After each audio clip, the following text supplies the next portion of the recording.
এক রাতে আমি আমার স্বামীকে দুধ খাওয়াচ্ছিলাম, তখনই আমার যুবক ভাইপো আমাদের ঘরে চলে এলো এবং তাকে দুধ খেতে দেখে জিজ্ঞাসা করতে লাগল, চাচা, আপনি ছোট বাচ্চাদের মতো দুধ কেন খাচ্ছেন? যদি আপনি খারাপ না মনে করেন তাহলে আমাকেও কিছু দুধ দিতে পারেন। আমি যেই হ্যাঁ বললাম, সে তৎক্ষণাৎ আমার বুকে নেমে গেল। নমস্কার বন্ধুরা, আমার নাম কণিকা। আজকের এই রোমাঞ্চকর গল্পে আপনাদের সবাইকে স্বাগতম। আমার বিয়ে হয়েছিল এমন একজন মানুষের সাথে যিনি বয়সে আমার চেয়ে অনেক বড় ছিলেন। তার নাম ছিল সাহিল। যখন আমার বয়স ছিল ২০ বছর, তখন তার বয়স ছিল ৪০ বছর। তিনি আমার একদমই পছন্দের ছিলেন না। তাকে দেখলেই আমার প্রচণ্ড রাগ হতো এবং আমার ধৈর্য শেষ হয়ে যাচ্ছিল। আমি খুব সুন্দরী ছিলাম, আর আমার স্বামী আমার সৌন্দর্য দেখে খুব খুশি হতেন। কিন্তু তিনি আমার একদমই পছন্দের ছিলেন না, আর আমি তাকে আমার সাথে শুতে দিতাম না। তিনি সবসময় আলাদা বিছানায় শুতেন, আর আমি তাকে আমার কাছেও আসতে দিতাম না। কিন্তু ধীরে ধীরে আমি আমার জীবনে একজন পুরুষের অভাব অনুভব করতে শুরু করলাম। কিন্তু যাই হোক, আমি আমার বৃদ্ধ স্বামীর সাথে সম্পর্ক করতে চাইতাম না। আমি একা একা জীবন কাটাচ্ছিলাম, যখন হঠাৎ একদিন আমার দেবরের ছেলে, অর্থাৎ আমার ভাইপো, আমাদের বাড়িতে চলে এলো।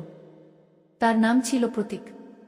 আমি প্রতীককে প্রথমবার দেখছিলাম, কারণ আমাদের বিয়ের সময়ও সে কোনো কাজের জন্য আসতে পারেনি। প্রতীক বাড়িতে আসার পর সবাইকে দেখে নিল এবং আমাকেও জড়িয়ে ধরল। কিন্তু যেই প্রতীক আমার সাথে কথা বলার চেষ্টা করল, আমার স্বামী রাগান্বিত দৃষ্টিতে তার দিকে তাকালেন। পরিবেশ বেশ উত্তপ্ত হয়ে গিয়েছিল। এই পরিবেশকে একটু ঠান্ডা করতে আমি প্রতীককে জিজ্ঞাসা করলাম, আরে প্রতীক, হঠাৎ করে বাড়িতে আসার সুযোগ কিভাবে পেলে? আমি এতটুকু জিজ্ঞাসা করেছিলাম, তখনই পেছন থেকে আমার শাশুড়ির কণ্ঠ শোনা গেল, বাড়িতে আসার কারণ জিজ্ঞাসা করার তুমি কে?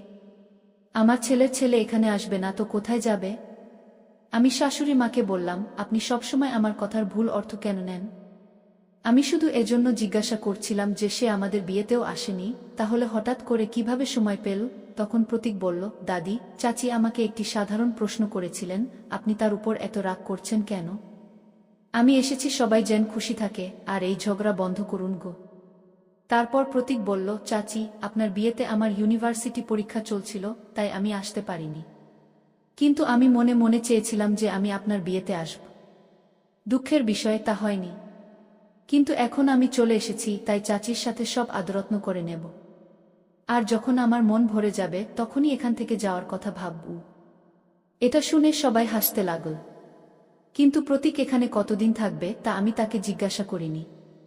কিন্তু যেভাবে শাশুড়ি মা আমার উপর চটে গিয়েছিলেন, তাই আর কোনো প্রশ্ন করার সাহসই হয়নি। কিছুক্ষণ পরে প্রতীক ফ্রেশ হয়ে এলো, তখন শাশুড়ি মা আমাকে তার জন্য নাস্তা নিয়ে আসতে বললেন। আমি নাস্তার ট্রে নিয়ে প্রতীকের কাছে যাচ্ছিলাম, তখন হঠাৎ আমার পা পিছলে গেল এবং আমার হাত থেকে ট্রে ছুটে গিয়ে প্রতীকের উপর পড়ে গেল। এখন তো আমার শাশুড়ি মা খুব চটে গেলেন। তিনি বললেন, তৎক্ষণাৎ প্রতীকের কাপড় পরিষ্কার কর।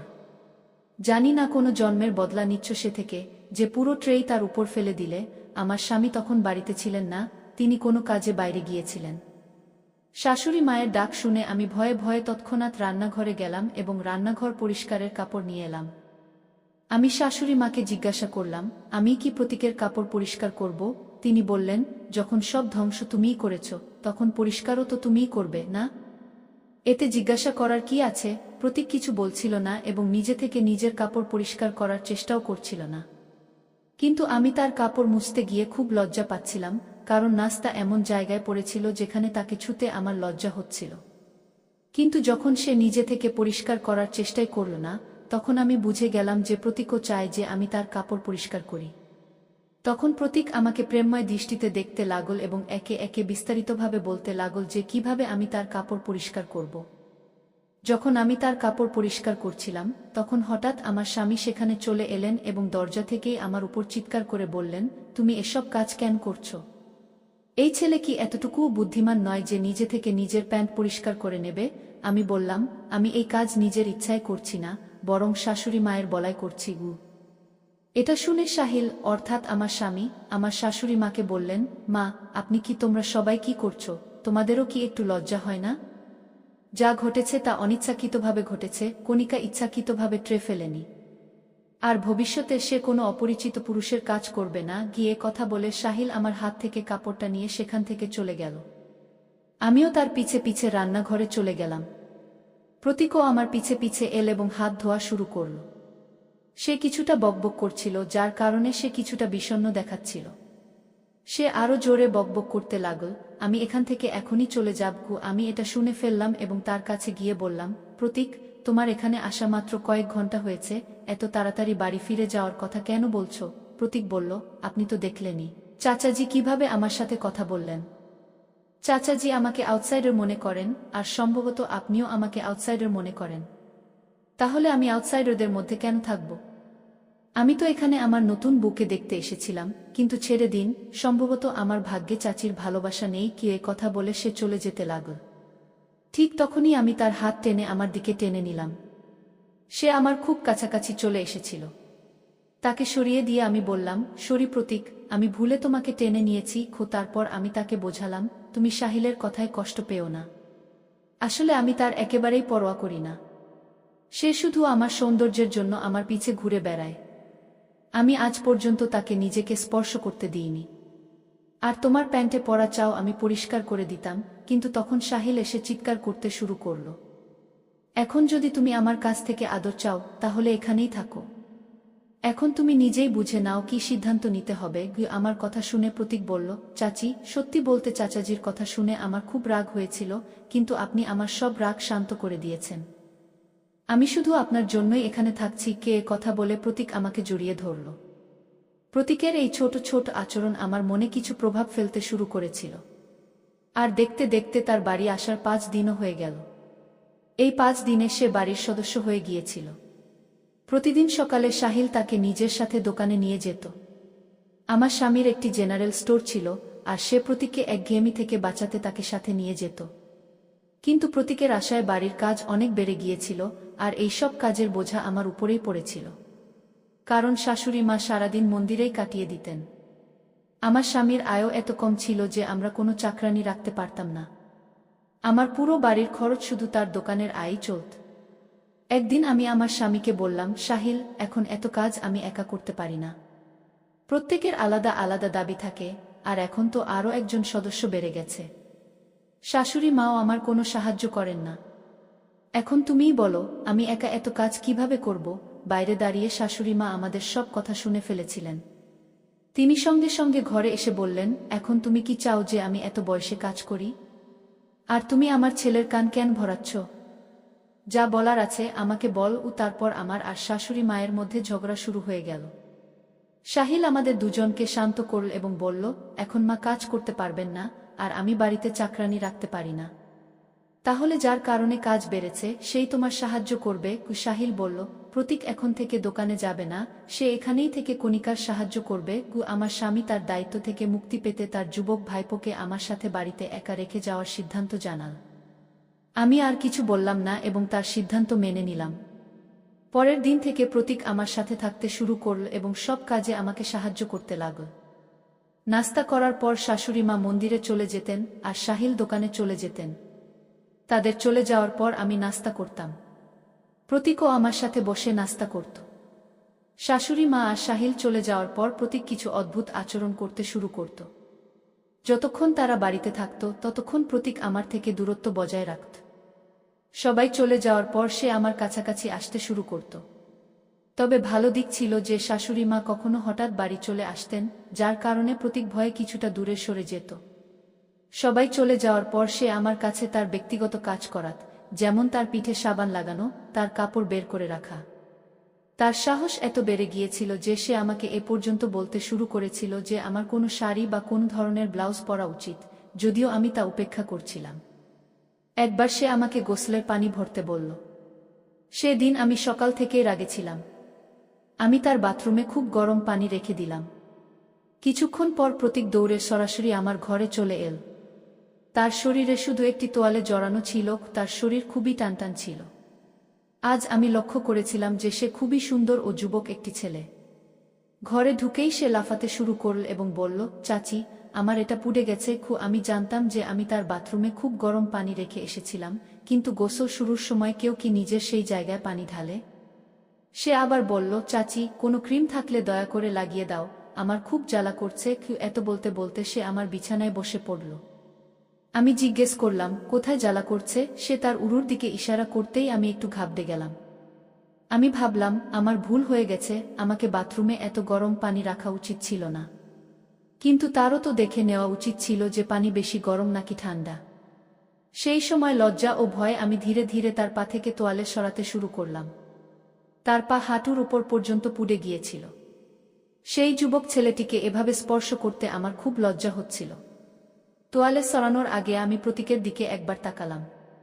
তার শয়তানি চোখ দেখে আমি সেখান থেকে সরে গেলাম এবং তাকে বললাম, প্রতীক, তুমি মিথ্যা বলছ, এটা সব তোমার নাটক, না? এতে সে বলল, চাচি, আমি তোমার কাছ থেকে সত্য শুনতে চেয়েছিলাম, তুমি কি ইচ্ছে করে আমার জন্য গরম পানি রেখেছিলে? আমি এতটা বোকাও নই যে পানি না দেখে গোসল করতে বসে যাব। আমি শুধু জানতে চেয়েছিলাম তোমার মনে আমার জন্য রাগ নাকি চিন্তা আছে। আমি তো আমার চাচির সঙ্গে ছোট্ট একটা মজা করছিলাম। প্রতীকের এই কথা শুনে আমার তার উপর খুব রাগ হলো। ঠিক তখনই সে আমার হাত ধরে নিজের দিকে টেনে নিল এবং আমার চোখের দিকে তাকিয়ে বলল, চাচি, আমি তোমাকে কেমন লাগি? তার প্রশ্নটা আমার কাছে বেশ অদ্ভুত লাগল। আমি বললাম, প্রতীক, তুমি কি পাগলামি করছো? এটা ভুলো না যে আমি তোমার চাচি। আমার হাত ছেড়ে দাও, না হলে আমি তোমার চাচাকে তোমার বিরুদ্ধে অভিযোগ করব এবং তিনি তোমার এই আচরণের জন্য তোমাকে বাড়ি থেকে বের করে দেবেন। কুপ্রতীক বলল, চাচা আমাকে বাড়ি থেকে বের করতে পারবে না। কুপ্রতীকের ধরা আরও শক্ত হচ্ছিল। সে আমার এত কাছে চলে এসেছিল যে আমার স্বামীও কখনো এত কাছে আসেননি। প্রতীকের কারণে আমার শক্তি খুব কমে যাচ্ছিল এবং তখনই সে আমার কানে প্রেমময় কথা বলতে শুরু করল। এখন আমি একদম নিস্তেজ হয়ে যাচ্ছিলাম। ঠিক তখন বাইরে থেকে শাশুড়ির আওয়াজ এল, বউ, বাইরে আসো। আজ জীবনে প্রথমবার আমার শাশুড়ির আওয়াজ খুব মিষ্টি ও শান্তিদায়ক লাগল, কারণ এই আওয়াজের জন্যই আমি প্রতীকের কবল থেকে মুক্তি পেলাম। শাশুড়ির আওয়াজ শুনেই প্রতীক আমাকে ছেড়ে দিল। একবার সাহিল বাড়ি এলে আমি ঠিক করলাম যে আমি তার কাছে তার সবজির অভিযোগ করবই। রাতে ঘুমানোর আগে সাহিল আমাকে জিজ্ঞেস করল, এখন তো তোমার কাজের বোঝা অনেক কমে গেছে। প্রতীক তো তোমাকে সাহায্য করে না? আমি সাহিলকে কিছু বলতে যাচ্ছিলাম, ঠিক তখনই প্রতীক আমাদের ঘরে ঢুকে সাহিলকে জিজ্ঞেস করল, চাচা, আপনি ছোট বাচ্চার মতো দুধ কেন খাচ্ছেন? এতে আমি বললাম, তোমার চাচার ক্যালসিয়ামের অভাব আছে, তাই তিনি রোজ রাতে দুধ খান। তোমার এতে কোনো সমস্যা আছে? এই রাতের সময়টা আমাদের স্বামী স্ত্রীর জন্য। তুমি আমাদের মধ্যে আসো না। ঘরের লাইট বন্ধ করে দাও এবং এখান থেকে চলে যাও। এত বলেই আমি প্রতীককে আমার ঘর থেকে বের করে দিলাম। আমি যা বললাম তা শুনে সাহিলের মুখে হাসি ফুটে উঠল। সে আমাকে খুব স্নেহের দৃষ্টিতে দেখতে লাগল। আমি তার কাছে গিয়ে খুব আদর করে তাকে দুধ খাওয়াতে লাগলাম। দুধ খেতে খেতে সাহিল আমার কোলে ঘুমিয়ে পড়ল। পরদিন সকালে উঠে আমি রান্নাঘরে যাচ্ছিলাম, হঠাৎ প্রতীক আমার হাত ধরে তার ঘরে টেনে নিল। সে আমাকে খুব শক্ত করে ধরে রেখেছিল। তার এই নিচু কাজ দেখে আমি বললাম, প্রতীক, এ কি বেয়াদবি? পরের 5 সেকেন্ডে যদি তুমি আমার হাত ছেড়ে না দাও, আমি জোরে চিৎকার করব এবং চাচাকে ডাকব। প্রতীক বলল, চাচি, তুমি মাইক নিয়েও আসো। তবু চাচা উঠবেন না, কারণ তার স্ত্রী তাকে ঘুমের ওষুধ মিশ্রিত দুধ খাওয়িয়েছে। তাই সে উঠবে না। প্রতীকের এই কথা শুনে আমি হতবাক হয়ে গেলাম। সে তার মোবাইলে আমাকে একটি ভিডিও দেখাল এবং বলল, এটা দেখো চাচি, আমি তোমাকে দুধে ঘুমের ওষুধ মিশাতে দেখেছি। শুধু এটাই নয়, আমি তোমার আরও অনেক কাজের ভিডিও বানিয়েছি। যদি চাচা এই সব ভিডিও দেখে ফেলেন, তাহলে তোমার কি হবে? এত বলেই সে তার শয়তানি হাসি হাসতে লাগল। সাহিল যেন আমার কাছে না আসে, তাই আমি চুপি চুপি তার দুধে ঘুমের ওষুধ মিশিয়ে দিতাম। সেই ভিডিও দেখিয়ে প্রতীক আমাকে ব্ল্যাকমেল করতে শুরু করেছিল এবং এই অজুহাতে আমি প্রতীকের সাথে ঘনিষ্ঠতা বাড়ানোর চেষ্টা করছিলাম। আমি তাকে ভালো মনে করতাম, কিন্তু সে ছিল খুবই ধূর্ত। এখন প্রতীকের সাথে মিষ্টি মিষ্টি কথা বলার আমার আর কোনো উপায় ছিল না। তাই আমি তার গলায় হাত দিয়ে দাঁড়িয়ে বললাম, আরে প্রতীক, আমি তো শুধু মজা করছিলাম। তুমি যেদিন থেকে এখানে এসেছো সেদিন থেকে আমি তোমার কাছাকাছি আসতে চেয়েছি, কিন্তু সুযোগ পাচ্ছিলাম না। আর আজ দেখো কত ভালো সুযোগ এসে গেছে। আমি তাকে এত মধুরভাবে কথা বলছিলাম যে সে আমার কথায় বিশ্বাস করে ফেলল। সে বলল, চাচি, আমিও বাচ্চাদের মতো দুধ খেতে চাই। তুমি কি আমাকে বাচ্চাদের মতো দুধ খাওয়াবে? আমি বললাম, হ্যাঁ, কেন না। এত বলেই আমি তাকে দুধ খাওয়ানো শুরু করলাম। কিছুক্ষণ পর আমি তার ঘর থেকে বেরিয়ে এলাম। পরদিন সাহিল আবার প্রতীককে দোকানে নিয়ে গেল। কিন্তু আমার প্রতীকের উপর একদমই বিশ্বাস ছিল না। যদি সে ভুলেও সাহিলের সামনে মুখ খুলে দেয়, তাহলে আমার বিপদ আসবে। তাদের দোকানে যাওয়ার কিছুক্ষণ পরই আমিও আমাদের দোকানে পৌঁছে গেলাম, কারণ আমাকে প্রতীকের উপর নজর রাখতে হবে। যখন আমি দোকানে পৌঁছালাম তখন সেখানে কাউকে দেখতে পেলাম না। তাই আমি দোকানের ভিতরে চলে গেলাম। ভিতরে আমি একটি বেসমেন্ট দেখলাম, যা আমি আগে কখনো দেখিনি। কিন্তু ভিতর থেকে কারো কথা শুনতে পাচ্ছিলাম। সিঁড়ি না থাকায় আমি ভিতরে যেতে পারছিলাম না, তাই আমি কান লাগিয়ে শুনতে লাগলাম।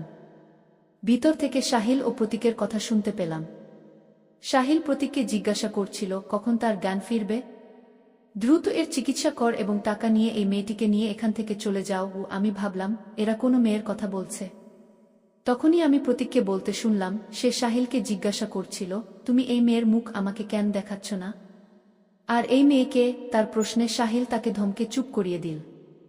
প্রতীক আমার সম্পর্কে আমার স্বামীকে কিছু বলেছে এমনটা আমার মনে হচ্ছিল না। তখনই আমি ভিতর থেকে তাদের বের হওয়ার শব্দ পেলাম। আমি তড়িঘড়ি দোকান থেকে বাড়ির দিকে দৌড়ে গেলাম। বাড়ি পৌঁছেই আমি পরিকল্পনা করলাম যে রাতে সাহিলকে ঘুমের ওষুধ না দিয়ে আমি প্রতীকের ঘরে যাব এবং প্রতীকের উপর আমার সাথে জোরজবরদস্তির অভিযোগ তুলব। এরপর সাহিল প্রতীককে চিরতরে বাড়ি থেকে বের করে দেবে। সন্ধ্যায় যখন সাহিল বাড়ি এল তখন আমি তাকে শাশুড়িমার ঘরে যেতে দেখলাম। তার ঘরে যাওয়ার সময় আমি সাহিলের মুখে চিন্তা দেখতে পেলাম। সে ভিতরে যেতেই আমি দরজায় কান লাগিয়ে তাদের কথা শুনতে লাগলাম। সাহিল মাকে বলছিল, মা তুমি আমাকে সারাদিন এত কল করছো কেন? এমনকি ভূমিকম্প এসে গেছে। শাশুড়িমা বললেন, এটাকে ভূমিকম্প না বলে আর কি বলবো? তোমার বিয়েকে পুরো 1 মাস হতে চলেছে, কিন্তু এখনো তোমার বউ কোনো সুখবর দিল না। তুমি পুরুষ নাকি কিছুই না? যদি সে শিগগির প্রেগন্যান্ট না হয়। শাশুড়িমা কিছু বলতে যাচ্ছিলেন, এমন সময় পেছন থেকে প্রতীক ও চাচি কি বলে ডাকল। প্রতীকের আওয়াজ শুনে শাশুড়িমা চুপ হয়ে গেলেন। আমার পরিকল্পনা অনুযায়ী রাতে আমি সাহিলকে ঘুমের ওষুধ দিলাম না। সাহিল ঘুমোতে যেতেই আমি প্রতীকের ঘরে গেলাম এবং তাকে আদর করে জড়িয়ে ধরে বললাম, আমি তোমার সাথে যে প্রতিশ্রুতি দিয়েছিলাম তা রাখছি। এখন আমি তোমার। প্রতীক যেই আমার কাছাকাছি আসতে লাগল অমনি আমি জোরে জোরে চিৎকার করতে লাগলাম, বাঁচাও, কেউ তো বাঁচাও। আমার আওয়াজ শুনে সাহিল দৌড়ে এসে বলল, দেখো তোমার ভাইপো আমার সাথে জোরজবরদস্তি করার চেষ্টা করেছে। একে এখনই বাড়ি থেকে বের করে দাও। সাহিল আমার কাছে এসে একটি চড় মারল এবং বলল, প্রতীক আজ দুপুরেই সব বলেছে। আমি জানতে পেরেছি যে তুমি আমাকে ঘুমের ওষুধ দিচ্ছ। এখন আমি আর প্রতীক দুজনেই তোমার উপর ভালোবাসার বৃষ্টি করব। এত বলেই তারা দুজনেই আমার উপর ঝাঁপিয়ে পড়ল। এমন সময় বাইরে পুলিশের গাড়ির আওয়াজ শোনা গেল। কিছুক্ষণের মধ্যেই পুলিশ ঘরের ভিতরে চলে এল। আগে থেকেই আমার প্রতীকের উপর সন্দেহ ছিল। সেই সন্ধ্যায় শাশুড়িমা ও আমার স্বামীর কথা শুনে আমি আরও বেশি চিন্তিত হয়ে পড়লাম যে তারা দুজনেই আমাকে দ্রুত প্রেগন্যান্ট করে আমার থেকে কি লাভ পেতে চায়। তবে আমি নিশ্চিত ছিলাম যে এই বাড়িতে আমার জীবনের ঝুঁকি আছে। তাই আমি আগেই পুলিশকে ফোন করেছিলাম। পুলিশ তাদের দুজন দুষ্কৃতী ও শাশুড়িমাকে গ্রেফতার করল। এরপর আমি পুলিশের সাথে আমাদের দোকানে গেলাম। সেখানে আমরা একটি ঘুমন্ত মেয়েকে পেলাম, যার মুখ সম্পূর্ণ ঢাকা ছিল। আমি যেই মেয়েটির শরীর থেকে কম্বল সরালাম আমার পায়ের নিচ থেকে মাটি সরে গেল। কারণ সেই মেয়েটি আর কেউ নয়, আমার ডাক্তার বোন। ডাক্তাররা তার পরীক্ষা করে জানা গেল যে সে কোমায় আছে। সাহিল আমার বোনের স্বামী ছিল। তাদের বিয়ের কয়েকদিন পরই সাহিল অভিযোগ করেছিল যে আমার বোন পালিয়ে গেছে। বর বোনের পালানোর কারণে আমার জীবন নষ্ট হয়ে গেছে এমন কথা বলে সাহিল আমার বাবাকে আমার কাছে প্রস্তাব দিয়েছিল। যখন পুলিশ সাহিলের বক্তব্য রেকর্ড করেছিল তখন জানা গেল যে সেই দুষ্ট বুড়ি আমার বাবার সম্পত্তি দখল করার জন্য আমার বোনের উপর অনেক অত্যাচার